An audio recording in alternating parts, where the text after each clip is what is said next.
everyone, I'm Julie Lindsay, and this is Global Narratives, Collaboration on the Edge. This keynote shares ideas from me and other global educators working on the edge and leading the way with online global collaboration. Let me tell you a little bit about me. I'm an international educator. I worked across 5 different countries in 15 years, international schools as an IT director, curriculum coordinator.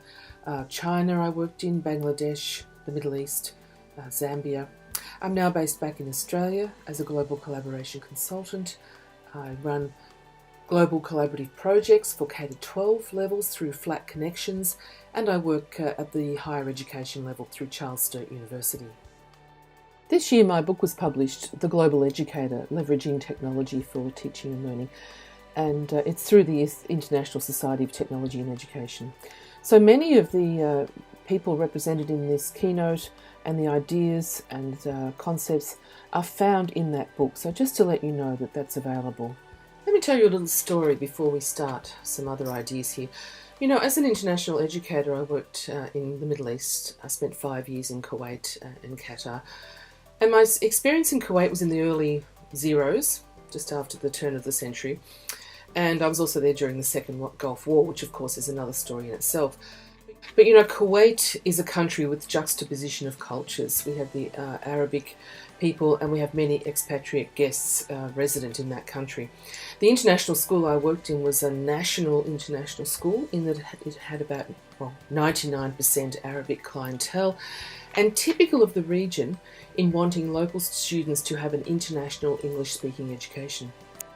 So this school had a non-collaborative working and learning environment, was very exam-focused and quite stifling in many ways. Because of no true collaborative working environment being there for me, I had to reach out and make sure I connected beyond the school and beyond the country in order to continue to grow as an educator.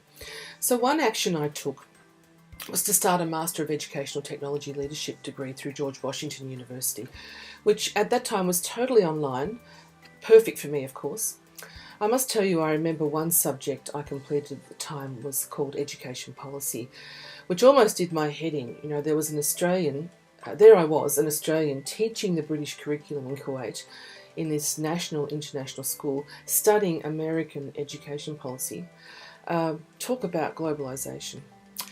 But the message here that I'm trying to share with you is that if the immediate learning environment is not conducive to the needs of the learner, then you must take advantage of virtual opportunities, both synchronous and asynchronous. These provide networks and communities to engage with, contribute to, and collaborate with. This is where the true global and collaborative learning is vital.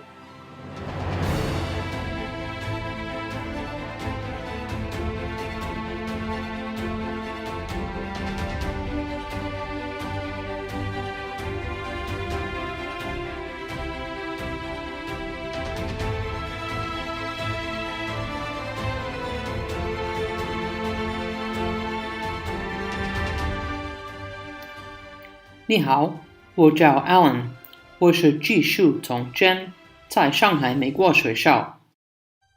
I'm Alan, and I work as a technology director at Shanghai American School in Shanghai, China. I've been involved in international education for over 12 years, first in the United States and now abroad. As you can tell, I've been working on my Mandarin since arriving in China 9 months ago, and my interest in languages, as well as rich collaboration with colleagues from around the world, has been one of many benefits of working in international education. Hello, my name is Dr. Matt Harris. I really enjoyed my opportunity to work with Julie Lindsay on her Global Educator project. We got the opportunity to talk about cosmopolitanism. Now, cosmopolitan in Latin actually means global citizen. And that's really what we're trying to strive for with our students these days. The notion that we can use technology and education and connections to develop skills and competencies and attitudes in kids where they can work with any person regardless of place, time, language, culture, whatever it is. They really understand how to connect with other people, how to make themselves comfortable within various situations, and be truly international. So you know, it's the advent of Web 2.0 and its impact on teaching and learning in the classroom. Middle and high school for me when I was in the classroom happened in 2006. So this is when online global collaborative learning really started to gain traction through the use of these new tools that instantly made learning visible, joined learners together and helped form communities for sharing and co-creation. It's really odd to think that I completed that master's degree at George Washington University without having blogged, without having used a wiki, participated in Twitter, used Skype or Google Docs, or many of the other online tools that we almost take for granted these days.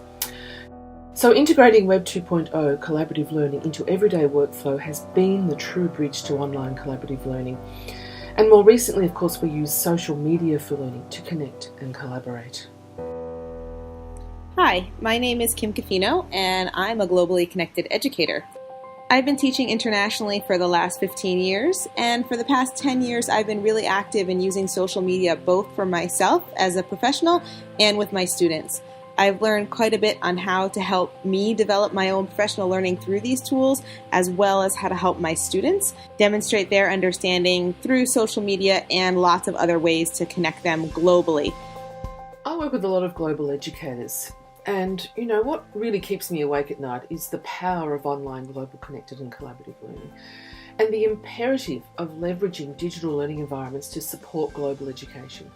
How to design for this, how to embed and make global collaboration the norm.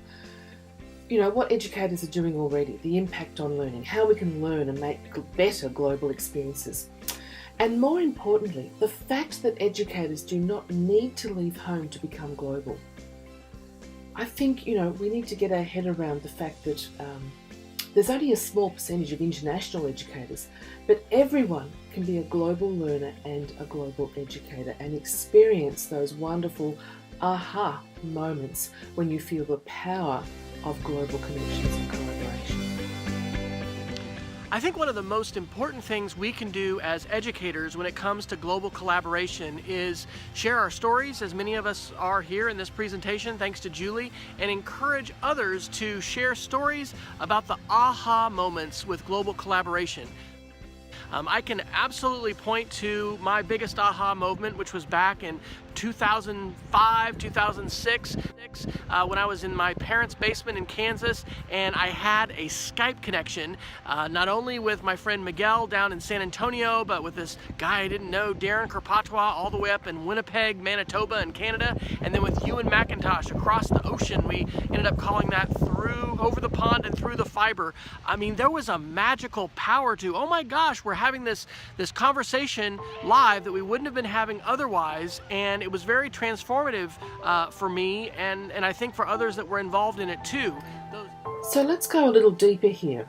The development of digital and online learning modes and access to new tools and online networks means the practice of collaboration can take on a whole new persona. The discussion about leading pedagogical change in the context of our digital and online world would perhaps benefit from the infusion of new terms to help align with the goals of global, connected and flat learning. Flat learning is a part of a pedagogical approach enabled by online technologies and has parallels with connected learning, but in many ways goes beyond just connecting. It assumes a responsible, active learner will be a reliable contributor and collaborator and give to others as well as receive. Student-centered and personalised learning is a natural outcome of flat learning. Flat learning can change the world as we know it, both locally and globally. So what about those terms I was talking about? We're really seeing a shift from pedagogy, which of course is to lead the child, instructional learning, to andragogy, to lead the man, adult, self-directed learning, to hortagogy, which is to lead to find self-determined learning. Then, of course, there's pedagogy, where learning is often unstructured, collaborative, and supports knowledge building amongst learners in a community of practice. But there's something missing. My new term is cosmogogy. Bit of a funny word, but it applies to teaching and learning while having a global or a world approach. It puts the learner at the centre of the universe, a node on the network, with the capability of reaching out and connecting to anything and anyone in order to find information, in order to collaborate, and to co-create with anyone, anywhere, anytime. Cosmogogy can be adopted as a pedagogy and as a curriculum approach. What do you think?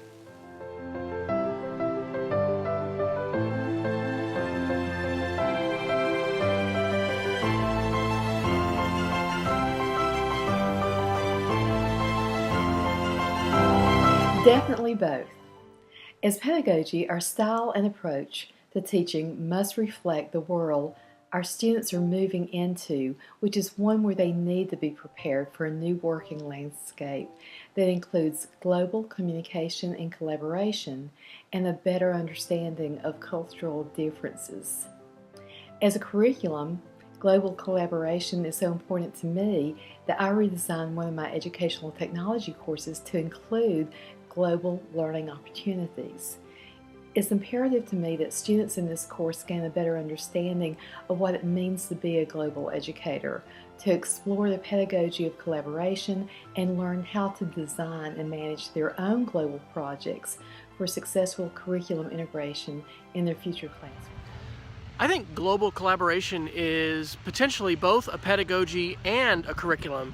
It certainly can be something that we put inside the curriculum and maybe we require teachers to do, or we make a real important point of including it in our curriculum. But as it becomes a pedagogy, it's a lot like other kinds of best practices for teaching, giving students choices, letting students create media and having different ways to represent what they know and they understand, using inquiry.